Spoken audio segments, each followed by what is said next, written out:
আল্লাহ সর্বশক্তিমান।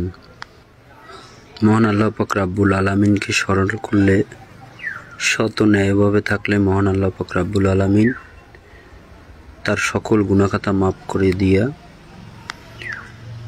বান্দার মনের নেক ইচ্ছা আকাঙ্ক্ষা পূরণ করেন। শুকুর আলহামদুলিল্লাহ। আউযু বিল্লাহি মিনাশ শাইতানির রাজিম। বিসমিল্লাহির রহমানির রহিম। আসসালামু আলাইকুম ইয়া আহলাল কুবুর। রাব্বির হামহুমা কামা রাব্বিয়ানি সগীরা। আউযু বিল্লাহি মিনাশ শাইতানির রাজিম। বিসমিল্লাহির রহমানির রহিম। আলহামদুলিল্লাহি রাব্বিল আলামিন।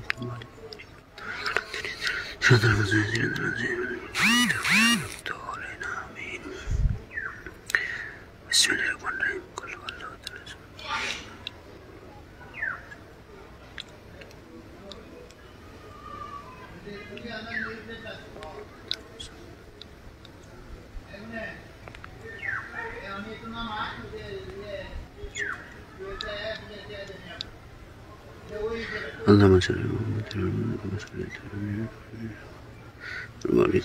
وبارك وسلم.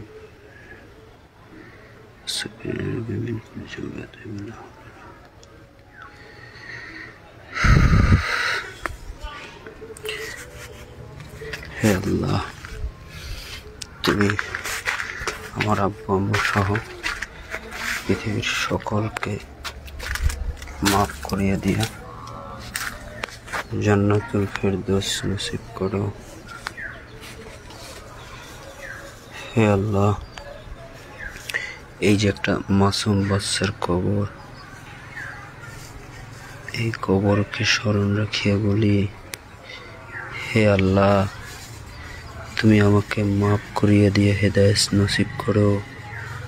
হে মহান আল্লাহ পাক রাব্বুল আলামিন, তোমার জোহরের নামাজের পর শুধু এটাই বলতে চাই, তোমাকে না দেখে যেমন বিশ্বাস করে ভালোবাসি, তোমার ভয়ে কোনো অন্যায় কাজ করি না, তেমনি আমাকেও তুমি সেই রকম তোমার পশ্চিম দিকে সিজদা দেওয়ার তৌফিক করিয়া মাফ করিয়ে দাও। হে আল্লাহ, কাল কিয়ামতেও যেন আমার গুনাহখাতা না দেখিয়া তুমি আমাকে জান্নাতবাসী করে দাও।